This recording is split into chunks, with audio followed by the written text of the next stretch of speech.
This first season is a collection of 9 true stories, each one revealing how the hardest experiences often become the greatest teachers.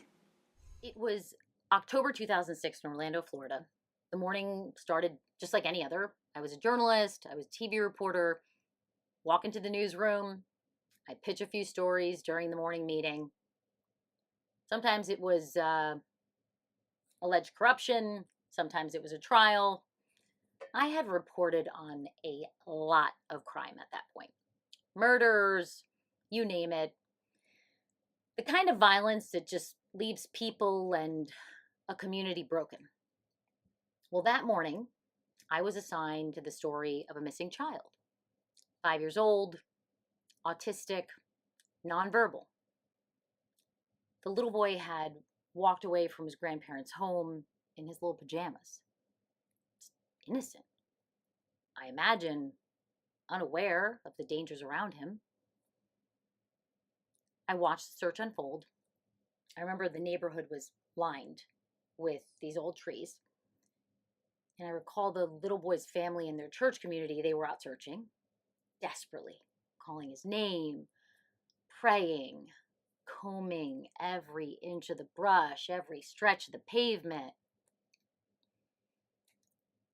You have to understand that after covering so much crime, I had learned to do my best to distance myself from emotion. So I was just watching. You have to do that in order to survive. But on that day, I won't forget because my heart was constantly in my throat. I just kept thinking, like, can you imagine the ache of your child just disappearing? I mean, that is a terror that no one else could see or feel but her in that very moment. And her fear, it just wrapped around me and it carried me back to a memory of my son when he spent his first days in the neonatal intensive care unit. He had been born at 29 weeks. That's almost 3 months early. He was so delicate. He was 3 pounds, 1 ounce. I spent 5 horrible, long weeks in the NICU with this little boy as he fought for every single breath of his life.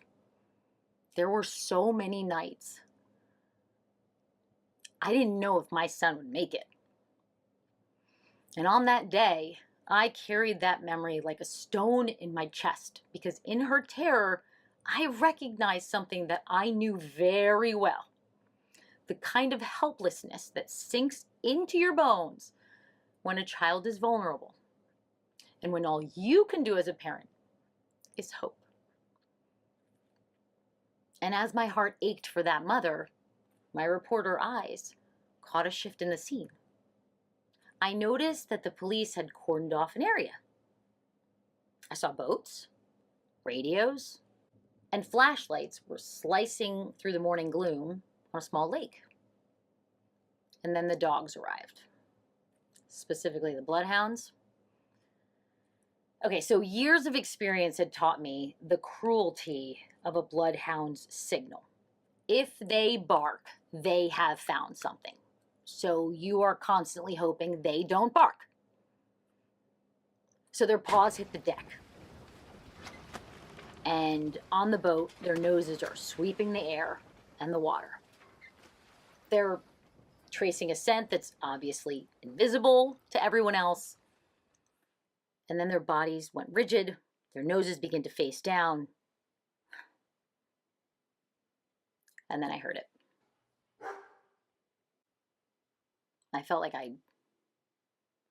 swallowed a brick. And then the divers descended. They were cutting through the water with these slow, deliberate movements. And as the divers approached a section of the lake, they blocked my view. But something in the shift of their rhythm and the tension in their bodies, it was enough to tell the whole story. We now started to begin to understand what was laying beneath the water's surface right there beside those divers. And then in a single heartbeat, his mother made that connection. I heard her scream. It was raw, animalistic. It was piercing. I jumped because I didn't even realize she was standing right next to me. The best way that I can describe that scream was that it felt like a heart was breaking in real time. I could feel it in my chest. I could feel it in my stomach. I could feel it in my whole body. And just everything was sharper and more intense because I was pregnant. I was a few months along with my second son. Pregnancy hormones, they don't exactly help you stay calm, which is why her scream shattered every ounce of my professional detachment on that day. I dropped everything, my notebook, my microphone, and I just wept for that mother.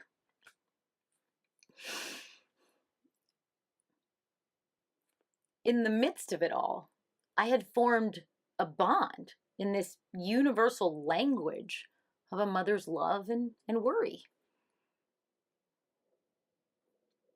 The only thing I can say is her terror was no longer hers alone, because it passed through me and it made me human in the rawest sense. I have since left journalism, but looking back, I realized this. Detachment might protect you in life, but compassion is what truly connects us all. In a tragedy, people often worry that they don't have the right words. Don't worry about that. You don't need the right words. Compassion isn't spoken, it's shown. It's our attention, it's our hearts, it's our presence. That sometimes can be enough in these dark moments. It was the 1980s in Bound New Jersey, and I lived on the second floor of a pretty modest brick apartment building.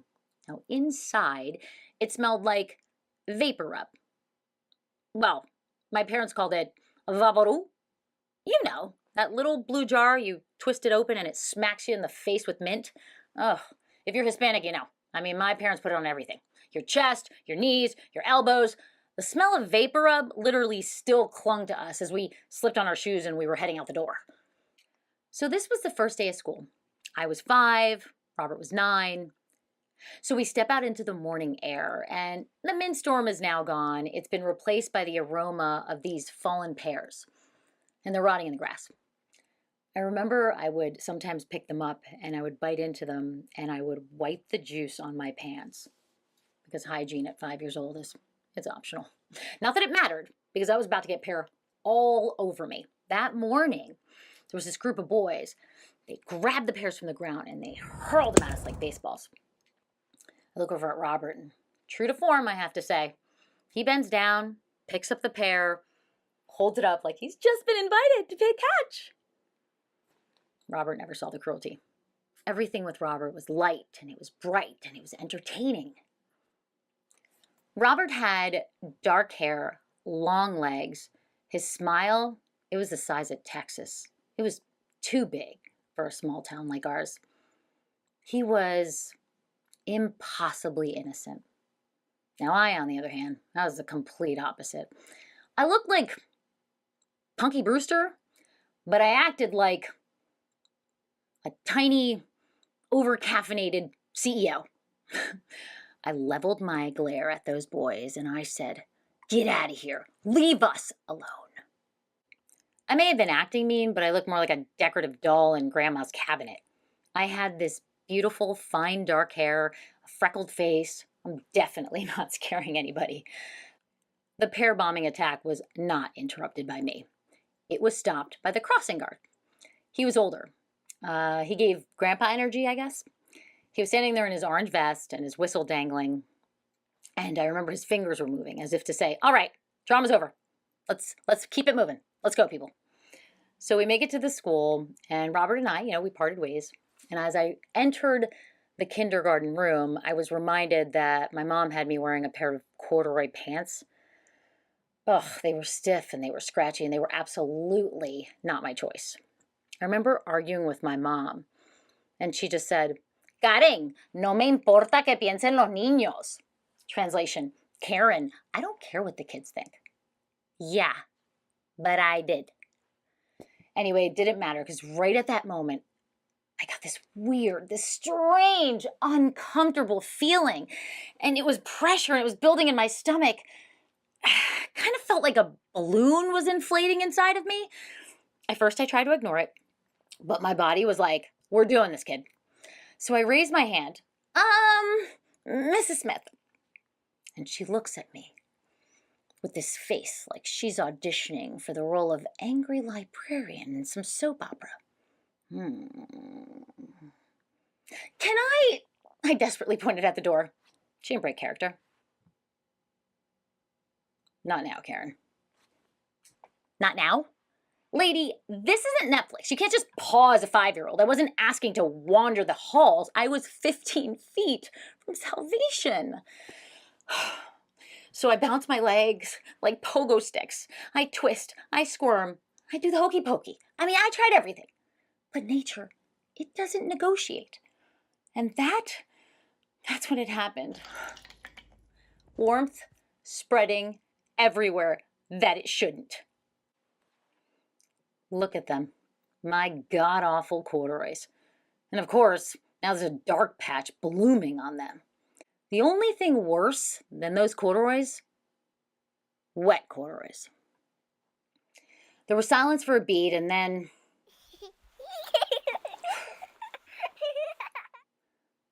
on that day, I thought people were laughing at me, my accident, but now I realize they had no idea what I was carrying on that day.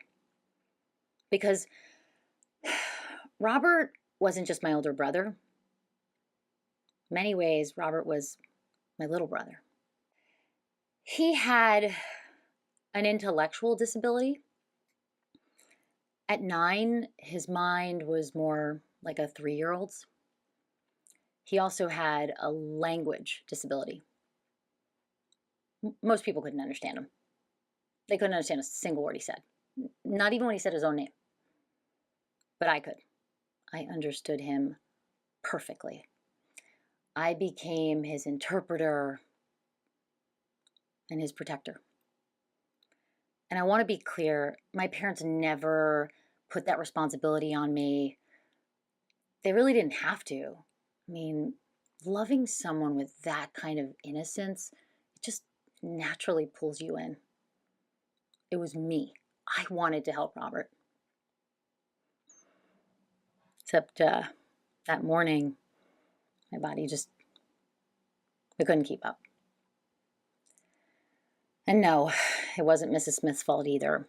Let's be honest, we all miss storms that people are weathering on the inside. But then, once in a rare and sort of perfect moment, someone does see you through the clouds. On the way home, the crossing guard, he reaches into his pocket and he hands us 2 sticks of gum. One for me, one for Robert. God. I held it in my hand. And I felt for the first time that day that the world saw me. Not the accident, not the little bossy girl, but the little soldier inside those corduroys. From then on, he gave us gum every single day. And, it was just like a 25-cent gesture, but it made me feel like $1,000,000. Looking back, we are all carrying something very heavy inside of us that nobody else can see. And the most powerful thing that you can do for someone navigating life is to look past the symptom, the anger, the failure, the wet pants, and acknowledge the human being underneath. That's the moment that they realize they're no longer carrying that weight alone. It was Easter Sunday. I was 10, and my mother had just committed a crime against fashion. She dressed me like a walking fruit salad. As those church bells rang, I may or may not have cursed. Every single cherry, strawberry, and banana that was exploding off of that jumpsuit. But little did I know, that outfit wasn't a fashion mistake. It was the symbol of one of the most important lessons I'd ever learned about heartbreak, exhaustion, and the silent strength of a single mother. To understand the story behind that outfit, you first have to know my mom's foundation. My mother carried the pain of an abusive home across an ocean from Colombia, South America, to the United States. She was so simple, like the soft pink dress she wore to marry my dad at City Hall. I think that's where her fashion choices for me came from. She dressed me in the softness and the beauty that life had given her so little of. And Easter was just one of those very big days for her. And me, as the self-appointed 10-year-old princess of the household, I expected perfection, just like the previous years.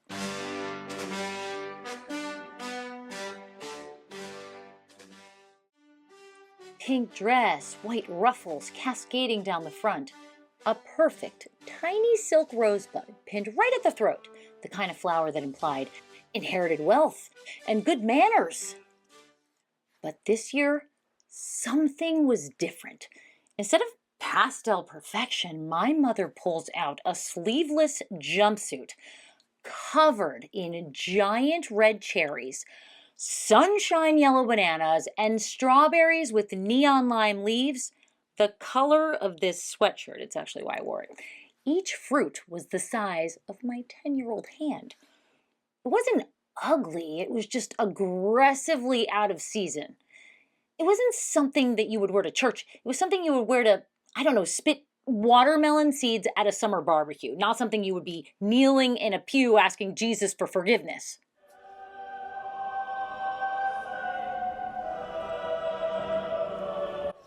Then again, who am I kidding? None of us had the attention span to kneel at church. There was my 3-year-old sister, Vanessa, adorable. Adorable enough to stop traffic. But taking care of her was like trying to fold a fitted sheet in a windstorm. My older brother, Robert, who had special needs, well, he required constant attention. This year, it was just the 4 of us. Before the divorce, our family, we filled an entire pew. 5 of us, shoulder to shoulder, a barricade of matching holiday clothes. The empty space in the pew, it was a gap that wasn't just my dad. The gap was everything that my mom suddenly had to shoulder alone. The bills, the long factory shifts, the language barrier, and the weight of being a broken family in a foreign country to her. My mom was there, but she wasn't there. You know what I mean? Her smile, it wasn't for God and it wasn't for us. It was for the strangers passing by who they didn't know her heart was shattered in a million pieces. Church wasn't just a service for my mom, it was oxygen. A place to gather just enough strength to survive just another week. My mom was running on fumes and praying for fuel. She was drowning in invisible labor. And of course, there was me, the 10-year-old martyr, who swore that this fruit suit was the actual cross to bear on that day. But now I'm an adult, with my own kids and, sadly, my own experience with a divorce. I finally see it. That outfit wasn't a bad choice. That outfit was surrender. You know, I've searched every old album for a picture of that fruit suit because I wanted to show you, but I can't find it. I'm thinking my mom probably couldn't summon the energy to even lift a camera. But that missing photograph is the purest documentation of her state that year. Looking back, the holidays are like ballet. They're so beautiful on the outside, but they just require this immense effort. And we perform this choreography, all the meals and the traditions and the expectations. And we're striving for that one moment, the perfect soaring leap where we can find joy. Mom, completely exhausted, probably thought no one was watching. Oh, we were. We grow up and we finally see that beautiful, exhausting weight of that entire performance. So I keep a picture tucked away from when I was a teen. And now I look at it and think, that's what survival looks like. Look past the black and permed hair. It's the smile, that bright 16-year-old smile. It looks so real. But here's the thing. That smile, it lied. It was a 16-year-old holding herself together with a thread so thin, should have snapped. My parents had divorced a few years back, so the ground beneath me was already shifting. And then life drops two, not one, but two devastating blows that shattered whatever remained of my foundation. If you've ever felt like one more thing can break you, this story's for you. It's about what it means to rebuild when all that's left is mud. It all began in my bedroom in the 1990s. Heavy duty, corded phone pressed to my ear, my feet propped up as the hours just slipped by. He made me laugh until my stomach ached. I'd hang up around midnight because my mom was yelling, and I would just lie there, smiling at the glow-in-the-dark stars above my bed.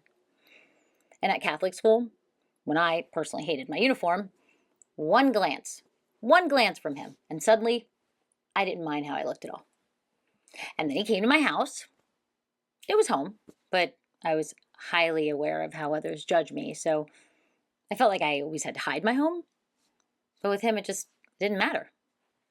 And I told him things that I had never said aloud to anyone. My dreams, my fears, how I felt about my parents' divorce. I mean, for a moment,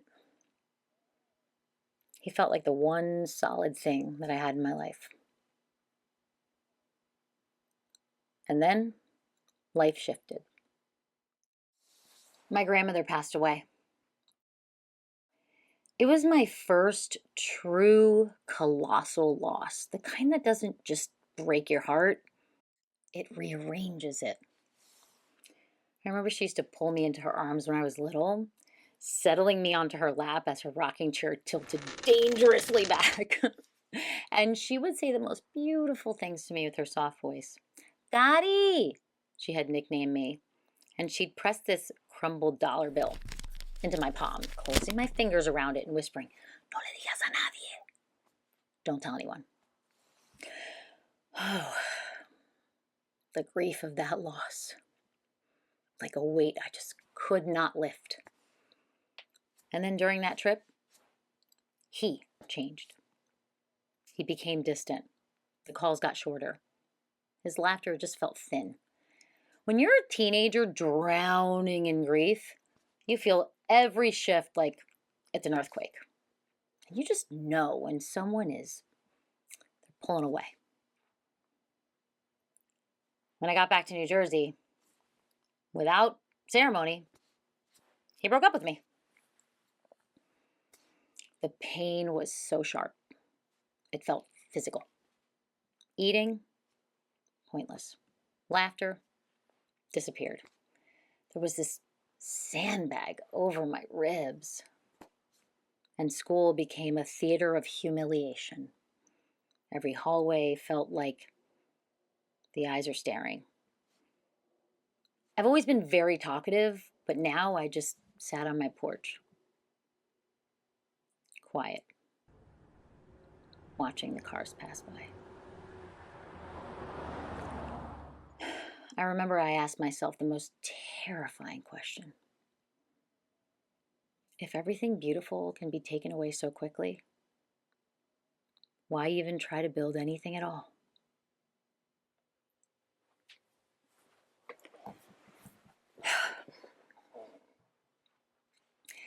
If I could step back into that girl's life, this is what I would say.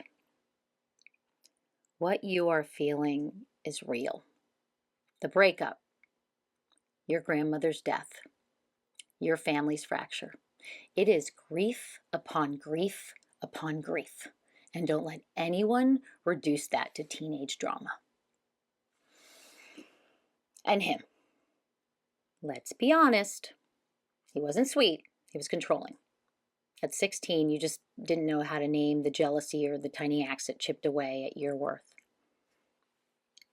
Hey, you will survive. And you're going to find joy again. Because I'm you. Grown up. And I don't think about him. At all. You're going to share this story with the world someday. Not on a platform that you even know yet, but on a channel that you're going to build yourself. And the symbol at the center of the channel is the lotus. And it's going to be born from this very moment. It begins buried in the mud. And it could stay there forever. But it doesn't. It rises, slowly blooming into something that is breathtaking. That's why the lotus is the symbol of this channel. Because even from the deepest mud, we rise. Looking back, I see now that grief, it wasn't my ending. It was my beginning, my first real lesson in rebuilding. And if there's one truth that I'd lift from this story, it's this. The mud that you endure often becomes the very place your strength learns to bloom. It was November 2009 in Polk County, Florida, and I was a reporter stepping into the story of a poor man who won millions of dollars in the lottery. But this wasn't a rag to riches fairy tale. It was now a missing persons case, and it would curdle into something far darker. The man grew up poor in Lakeland, Florida, about an hour from Disney. There was childhood. Yeah, it was the opposite of magic. While other kids were riding Space Mountain, this little boy was trying to survive. He left school at 11 years old, barely able to read, because his family needed another pair of hands. And then at 40, lightning struck. He won $30 million. Now on paper, those numbers, they meant freedom. But in reality, they marked the beginning of trouble. But that's not the story that I ended up chasing. He wasn't a winner anymore. He had vanished without a trace. When I arrived, the media, we found ourselves orbiting this woman who called herself his financial advisor. The moment she opened her mouth, something in me, it just recoiled. It wasn't just what she said, it was how she said it. She was too sure of herself. And her confidence also, it didn't fit her face. And I was confused. Why was she the one speaking for him? I mean, why not family? Why not a friend? Someone who actually knew the man behind the millions. And then just like that, the Florida heat dissolved, back where I would get my answer. You see, I grew up in two worlds. In one, my parents, immigrants with thick accents and thin bank accounts, they were dismissed. I watched people slow their words and talk down to them, treating my parents like they didn't deserve the same respect as everyone else. But in the second world, I was treated like I had the golden ticket. No accent, lighter skin, and a last name that got mistaken for Italian more often than not. Costello? No, I'd say Castillo. But by then, the doors, they had already opened. And that childhood taught me a really hard truth. Power isn't always earned. Sometimes it's handed out based on snap judgments or lazy assumptions. That experience gave me this sort of X-ray vision I learned to spot the people being pushed aside and the ones doing the pushing. And usually with the kind of confidence that comes from believing that they are superior.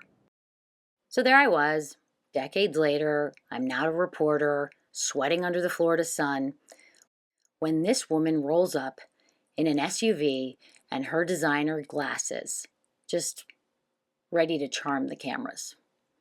And she shares this video with us in which the missing man is saying, "Everyone just wanted my money." And she tells us he disappeared on his own. I mean, and this is why. Ugh. The confidence. I mean, she was telling us this after she drove her fancy car out of his home that she had now moved into. I mean, she acted like she was untouchable, like she could show up with all this evidence in plain sight, and she could still talk down to all these people who are trying to find him. I mean, the boldness, it lit a fuse in me. I grabbed my microphone and I cut through all the questions with one of my own. Look, I asked this way too early, and I was way too blunt, and I was way too biased. "Did you kill him?" She said, "No." But she couldn't look at me in the eyes. You know, it took years before the truth finally clawed its way out. Police arrived at a home in Plant City, Florida. It's a quiet farming town just 40 minutes from Disney World, and it's famous for its annual strawberry festival. But now, this place would make national news for something far less sweet. A hydraulic hammer slammed into the concrete driveway of a home. Again and again. Until the ground gave up its secret. Beneath the slab was cruelty at its purest. Police believe that when he confronted her, she shot him twice and buried him under that concrete slab. A judge later sealed her fate with a conviction of first-degree murder. But the real crime, it began much earlier. You know, she met him offering to write a book about him. That was her way in. And then she became his financial advisor, quietly taking control of his homes and his money. She didn't just see a lottery ticket winner. She saw a man who couldn't read the documents that she handed him. And that's the truth that I learned as a 10-year-old. The cruelest kind of confidence preys on the easiest vulnerability.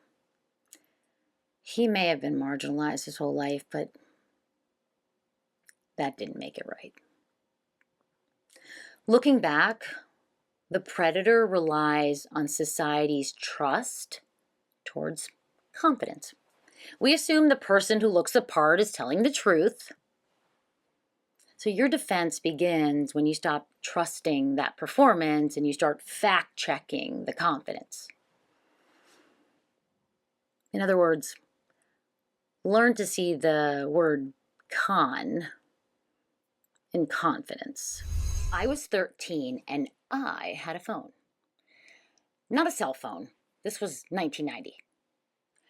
This was a corded landline, you know, the ones that were fixed to your house.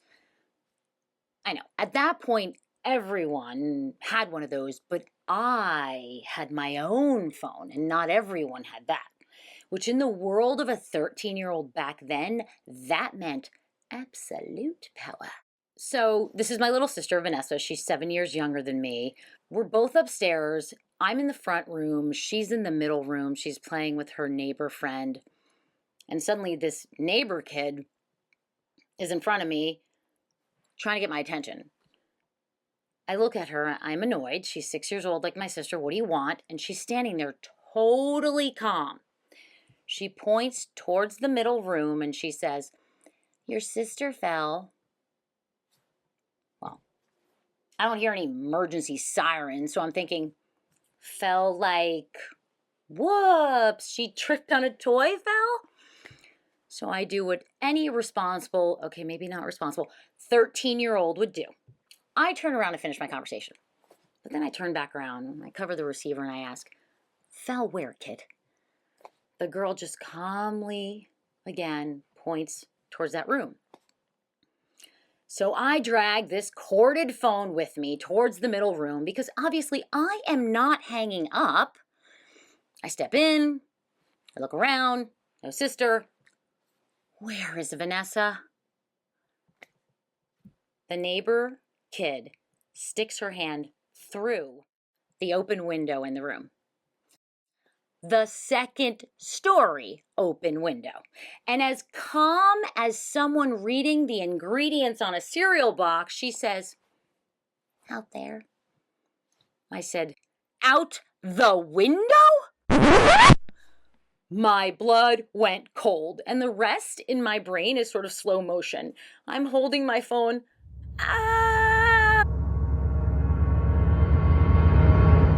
The phone slips from my hand. My head shot through that window.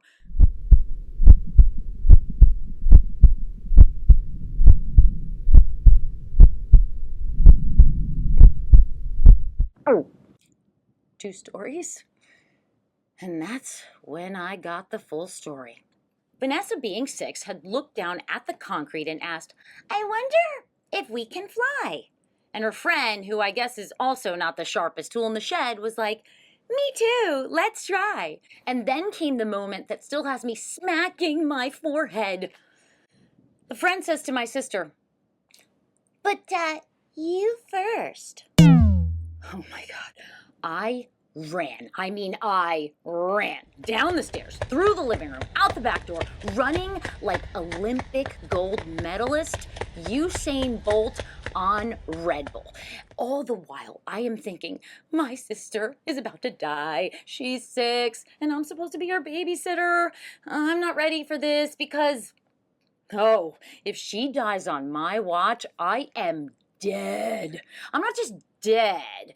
I'm in front of my mom explaining what happened to her precious child. And have you ever faced a Hispanic mom and her wrath? I would rather wrestle a bear while it's hangry. And then I saw her. Vanessa's over there crying like she just saw a scary movie, but not crying like I'm in pain. She was fine. Not one scratch. And I'm like, wait, how did you survive that? Well, it turns out she landed on the metal basement cover and she just bounced off like it was some sort of trampoline. And I'm over here ready to call the coroner. My face probably was ghost white for the rest of the day. Now, years later, I realized this wasn't just a ridiculous story and a ridiculous situation, but it's also kind of a blueprint for adulthood. It's a lesson about who to trust with the important stuff. Looking back, we often hand our lives, our feelings, our decisions about careers to people who aren't even qualified to pick out their own socks. When the stakes are high, you need an amazing co-pilot. Because in the end, no matter who is saying, you go first, you are the one that is making that jump. So make sure that you pick an amazing co-pilot. Or at least, you better have a trampoline waiting below. It was February, and my first son had just turned 1 year old. He was babbling and discovering the world, and I wanted another. So when I saw those 2 pink lines, I told everyone. My first son had arrived 11 weeks early, so I did know fear, but I didn't want to let the fear take over. So I waited for the routine ultrasound, expecting to hear that reassuring little tiny heartbeat. Instead, the doctor just stared at the ultrasound machine. The heartbeat is very low. Too low, she said.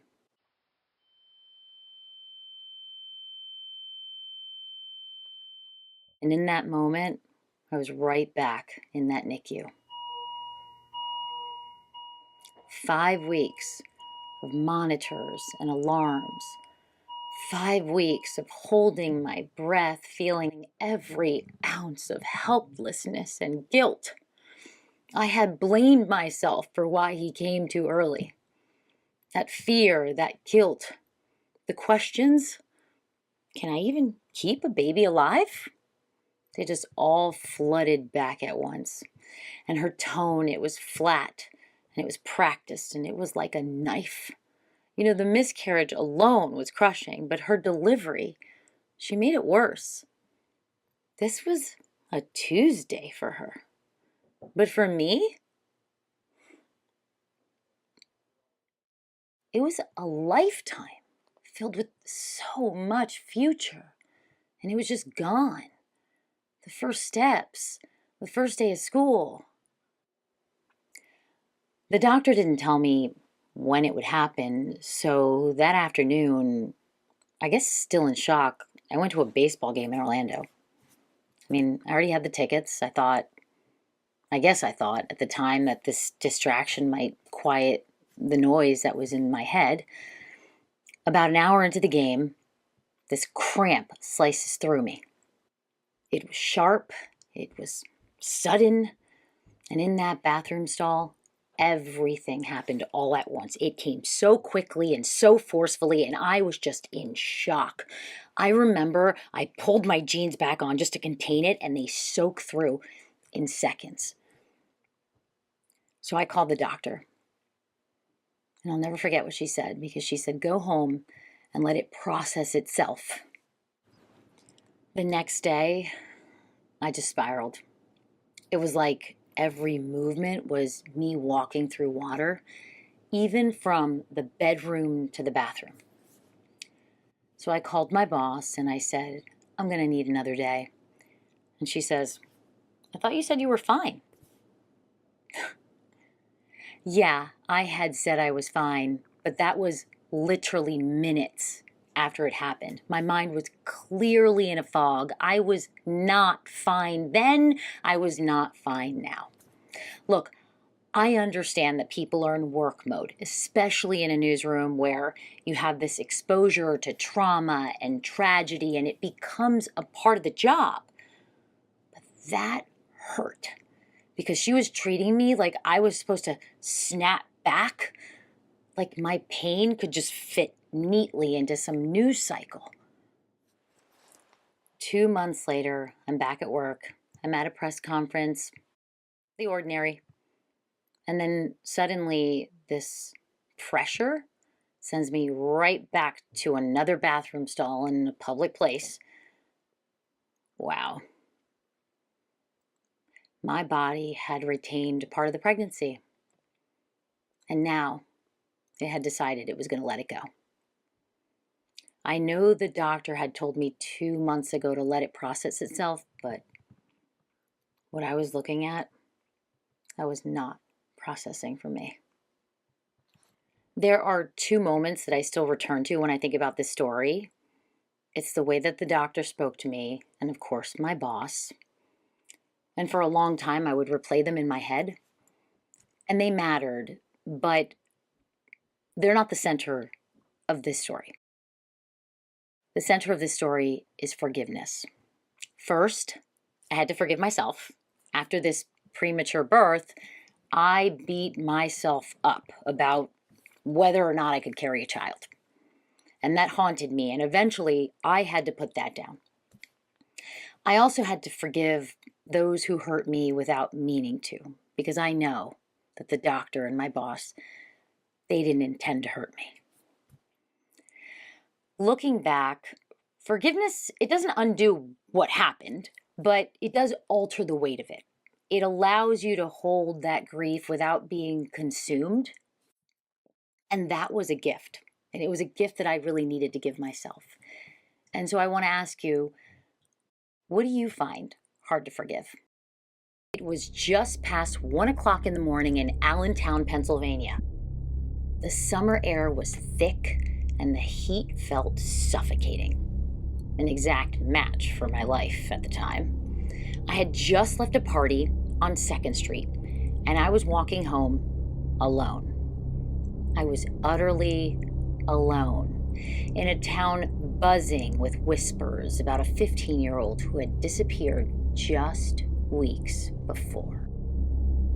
Her bike, left abandoned along the street, that was the first sign that something was terribly wrong.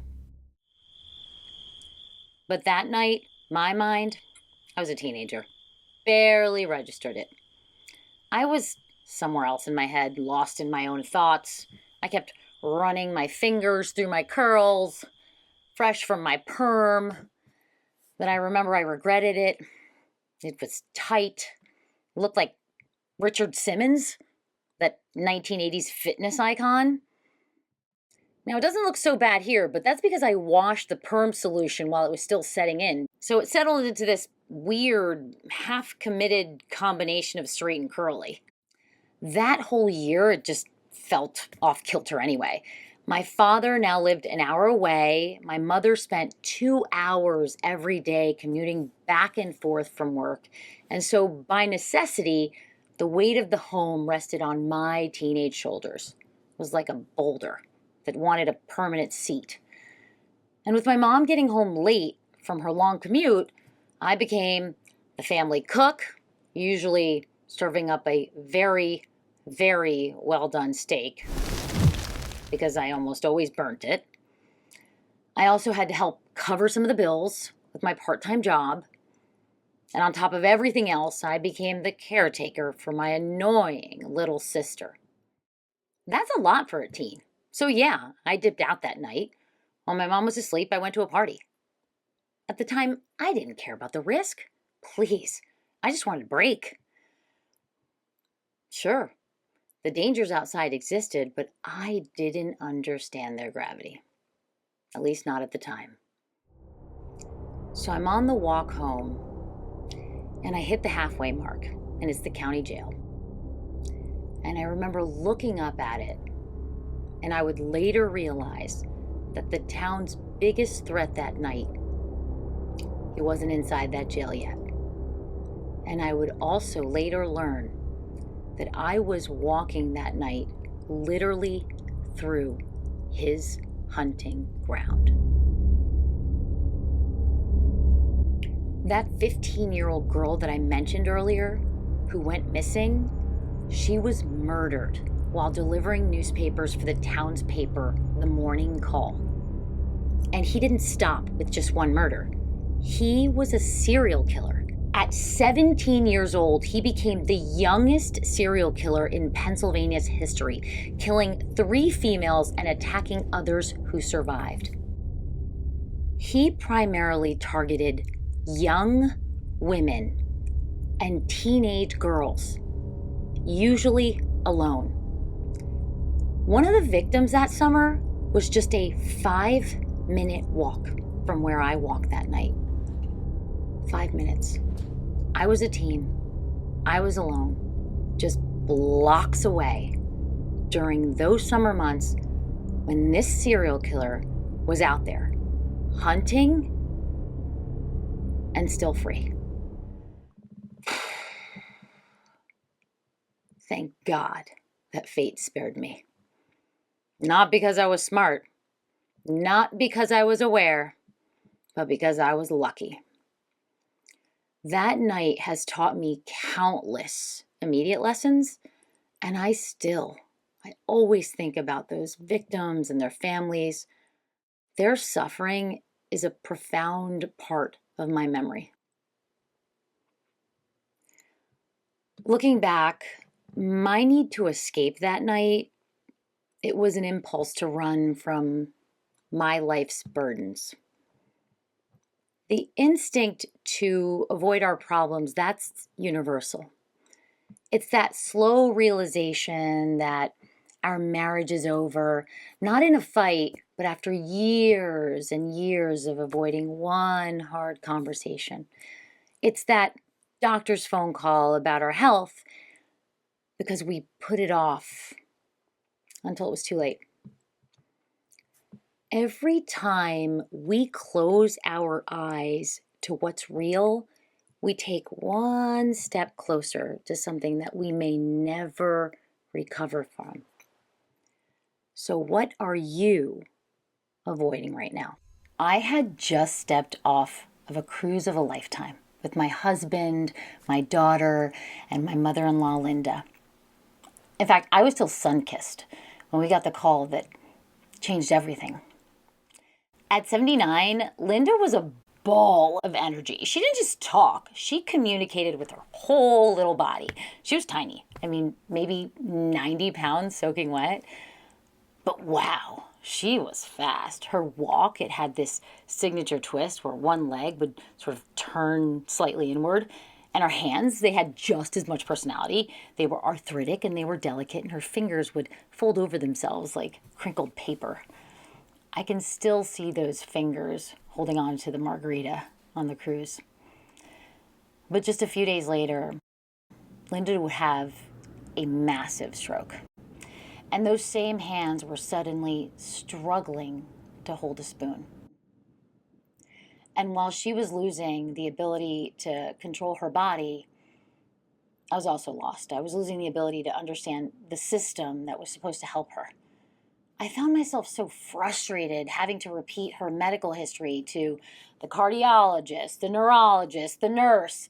And I was just wondering, how does such a sophisticated hospital system function when no one seems to see the big picture of her story?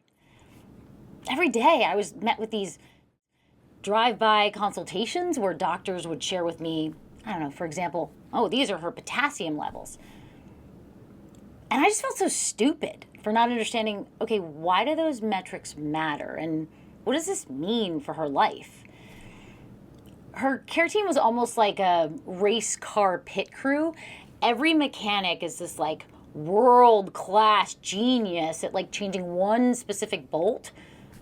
But no one was able to step back and tell me, what is happening to this whole car? We live in a world where AI can detect microscopic tumors and machines can breathe for a human. Yet, I couldn't find a soul who knew the details that I had learned by just literally sitting next to Linda every day. I mean, I had just learned about her medical history myself. In fact, on the same day that they probably did.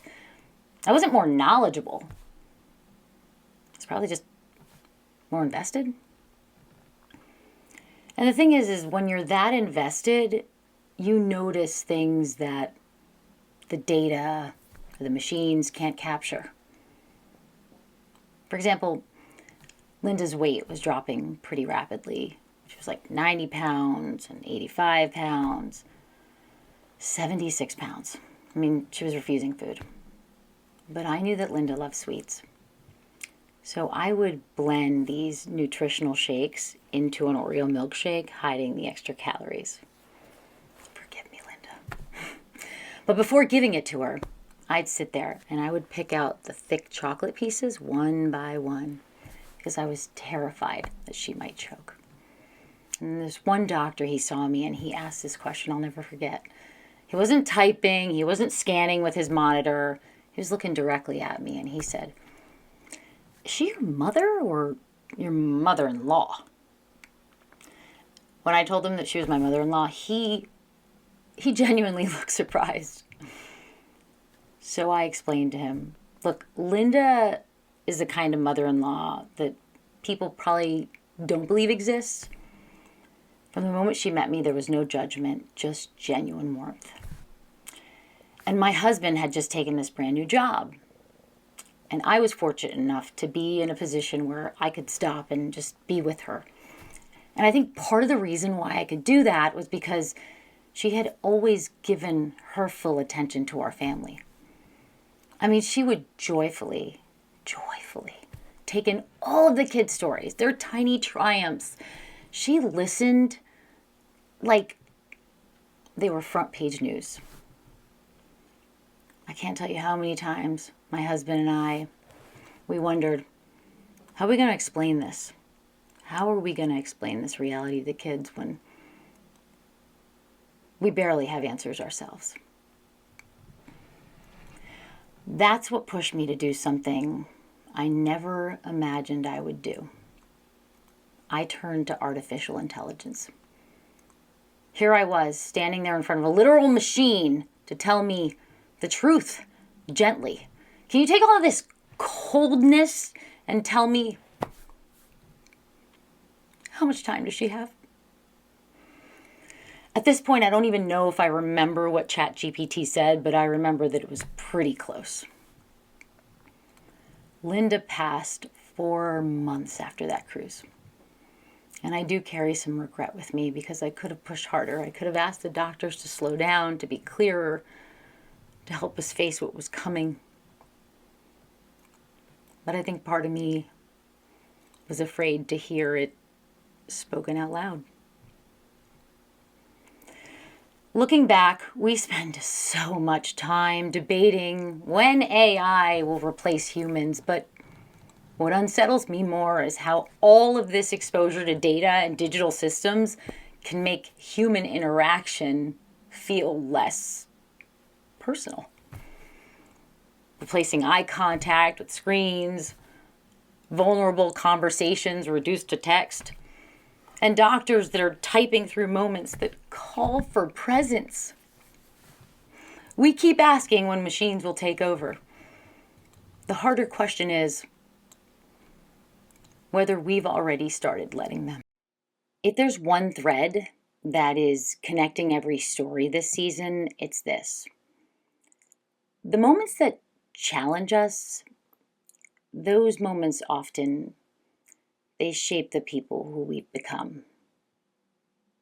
I just want to thank you so much for walking through these stories with me and just for remembering that even in life's hardest chapters, growth is always very much still possible.